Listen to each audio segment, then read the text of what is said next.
Chapitre 526 Guérison près du gué de Bethabara et discours en souvenir de Jean-Baptiste. Le 7 novembre 1946. Paix à toi, maître. Salut les disciples bergers partis de l'avant les jours précédents et qui attendent de l'autre côté du gué avec les malades qu'ils ont rassemblés et d'autres personnes désireuses d'entendre le maître. Paix à vous. Il y a longtemps que vous m'attendez ? 3 jours. J'ai été retenu en route. Allons voir les malades. Nous avons fait dresser des tentes pour les abriter sans faire la navette des villages voisins. Nos amis bergers ont donné du lait pour eux. Ils sont ici avec leurs troupeaux et t'attendent. Disent les disciples tout en conduisant Jésus sous un bosquet touffu qui pourrait servir de toit à qui s'y réfugierait. Il y a là une vingtaine de petites tentes dressées sur des pieux ou d'un tronc à un autre, et dessous se trouve le triste petit peuple des malades qui attendent. Dès qu'ils comprennent quel est celui qui vient, ils poussent le cri habituel. « Jésus, fils de David, aie pitié de nous !» Jésus ne veut pas les faire attendre plus longtemps, et en se montrant, ou plutôt en se penchant d'une tente à l'autre, sa grande taille ne lui permet pas de se tenir debout à l'intérieur, il passe la tête dans chacune, et son sourire est déjà une grâce. Le soleil qu'il a derrière lui projette son ombre sur les grabats et sur les visages émaciés ou les membres inertes. Il ne dit qu'une courte phrase « Paix à vous qui croyez !» et passe à la tente suivante. Un cri le suit, un cri qui se répète comme se répète sa phrase, un cri qui se répète dans la tente qu'il vient de quitter, comme si c'était l'écho de celui qui provient de la tente précédente. « Je suis guéri ! Hosanna au fils de David !» Et le petit peuple des malades, d'abord étendu sous les tentes sombres, sort et se groupe derrière les pas du maître, un petit peuple tout en fête, qui jette au loin bâtons et béquilles, s'enveloppe dans les couvertures du brancard abandonné, enlève les pansements désormais inutiles, et qui surtout exulte dans la joie de la guérison. Ils sont tous guéris maintenant, et Jésus se retourne avec son sourire le plus doux pour dire « Le Seigneur a récompensé votre foi. Bénissons ensemble sa bonté. » Et il entonne le psaume « Acclamez joyeusement Dieu par toute la terre, servez le Seigneur dans l'allégresse. Venez à lui avec des chants de joie. Reconnaissez que le Seigneur est Dieu, qu'il nous a fait. » Les gens le suivent comme ils le peuvent. Certains qui ne sont peut-être pas d'Israël se contentent de fredonner le psaume, mais leur cœur chante et la lumière de leur visage le montre. Dieu accueillera certainement ce pauvre bredouillage mieux que le chant parfait et aride de quelques pharisiens.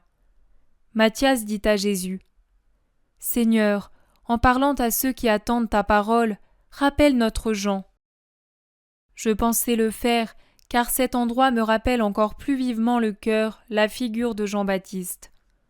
Entouré par la foule, il monte sur une bande de terre surélevée, couverte d'une herbe fine, et il commence à parler. « Qu'êtes-vous venu chercher ici ? La santé du corps, vous qui étiez malade, et elle vous a été donnée. La parole qui évangélise, et vous l'avez trouvée. Mais la santé du corps doit être la préparation à la recherche de la santé spirituelle, de même que la parole qui évangélise doit être la préparation à votre volonté de justice. Malheur si la santé du corps se bornait à la joie de la chair et du sang, en laissant inerte toute vie spirituelle. Je vous ai fait louer le Seigneur qui vous a accordé le bienfait de la santé. Mais une fois passé le moment d'allégresse, il ne faut pas cesser de montrer votre reconnaissance au Seigneur, or elle se manifeste dans la volonté sincère de l'aimer. Tout don de Dieu n'est rien, bien qu'il soit chargé de forces actives, si l'homme n'a pas la volonté de le remercier par le don de son propre esprit à Dieu. Cet endroit a entendu la prédication de Jean-Baptiste. Plusieurs de vous l'ont certainement écoutée. Beaucoup de monde l'a entendue en Israël, mais elle n'a pas produit en tous les mêmes résultats, bien que Jean-Baptiste ait dit à tous les mêmes paroles. Comment donc tant de différence ? D'où vient-elle ? De la volonté différente des hommes qui ont recueilli ces paroles. Pour certains, elles les ont réellement préparées à moi, et par conséquent à leur sainteté. Pour d'autres, au contraire, elles les ont préparées contre moi, et par conséquent à leur corruption. comme le cri d'une sentinelle, elles ont résonné, et l'armée des âmes s'est divisée, bien qu'il n'y ait eu qu'un seul cri. Une partie d'entre elles s'est préparée pour suivre leur chef, une autre partie s'est armée et a étudié des plans pour me combattre, moi et ceux qui me suivent. Et c'est pour cela qu'Israël sera vaincu, car un royaume divisé ne peut être fort, et les étrangers en profitent pour l'assujettir. Il en est de même en chaque âme. En tout homme, il y a des forces bonnes et d'autres qui ne le sont pas. La sagesse parle à l'homme tout entier, mais peu nombreux sont-ils ceux qui savent vouloir faire régner une seule partie, celle qui est bonne. Quant à la volonté de choisir une seule partie et de la faire reine, les fils du siècle font preuve de plus de capacité. Eux savent être complètement mauvais quand ils veulent l'être, et ils rejettent comme des vêtements inutiles les parties bonnes qui pourraient résister en eux. Au contraire, les hommes qui n'appartiennent pas au siècle et qui sont poussés vers la lumière ne savent que difficilement imiter les fils du siècle et rejeter loin d'eux les vêtements qu'ils répudient, les parties mauvaises qui essaient de résister en eux. J'ai dit que si un œil est motif de scandale, il faut l'arracher, que si une main est motif de scandale, il faut la couper, car il vaut mieux entrer mutilé dans la lumière éternelle que dans les ténèbres éternelles avec ses 2 yeux ou ses 2 mains. Jean-Baptiste était un homme de notre temps. Plusieurs d'entre vous l'ont connu. Imitez son exemple héroïque. Par amour pour le Seigneur et pour son âme, il a jeté bien plus qu'un œil ou une main, mais sa vie même pour être fidèle à la justice. Plusieurs de vous auront peut-être été ses disciples et diront encore qu'ils l'aiment. Mais souvenez-vous que l'amour pour Dieu et pour les maîtres qui conduisent à Dieu se montre en suivant leur enseignement, en imitant leurs œuvres de justice et en aimant Dieu de tout son être jusqu'à l'héroïsme. En agissant ainsi, les dons de santé et de sagesse que Dieu a accordés ne restent pas inactifs, mais sont au contraire une échelle pour monter près de mon Père et du vôtre, qui nous attend tous dans son royaume. Pour votre bien, faites en sorte que le sacrifice de Jean-Baptiste, toute une vie de sacrifice terminée par un martyr, ainsi que toute ma vie de sacrifice qui finira par un martyr 1000 fois plus grand que celui de mon précurseur, ne reste pas lettre morte pour vous. Soyez justes, ayez la foi, obéissez à la parole du ciel, renouvelez-vous dans la loi nouvelle. Que la bonne nouvelle soit pour vous vraiment bonne, en vous rendant droit et digne de jouir de la bonté, c'est-à-dire du Seigneur très haut dans un jour éternel. Sachez distinguer les vrais bergers des faux, et suivez ceux qui vous donnent les paroles de vie qu'ils ont apprises de moi. La fête des Lumières, la célébration de la dédicace du temple approche. Rappelez-vous que les nombreuses lampes en l'honneur de la fête et du Seigneur ne servent à rien si votre cœur reste sans lumière.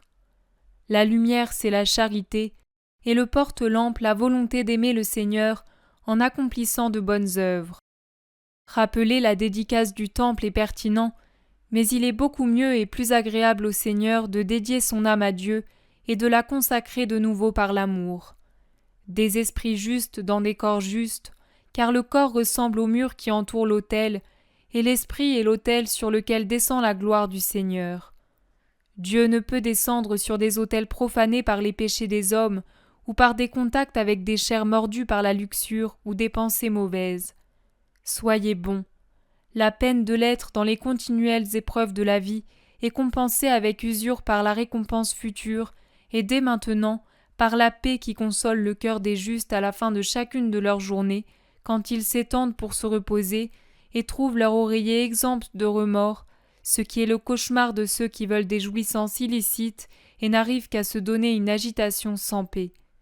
N'enviez pas les riches, ne haïssez personne, ne désirez pas ce que vous voyez aux autres, soyez satisfaits de votre état en pensant de faire la volonté de Dieu en toutes choses. C'est la clé qui ouvre les portes de la Jérusalem éternelle. Je vous quitte, beaucoup d'entre vous ne me verront plus, car je vais aller préparer les places de mes disciples. Je bénis spécialement vos enfants, vos femmes que je ne verrai plus. Et puis vous, les hommes, oui, je veux vous bénir. Ma bénédiction servira à ne pas faire tomber les plus forts et à relever les plus faibles. Ma bénédiction ne sera sans valeur que pour ceux qui me trahiront par haine. Il les bénit tous ensemble, puis il bénit les femmes, embrasse les enfants, et lentement, il revient vers le gué avec les 5 apôtres restés avec lui et les anciens bergers devenus disciples.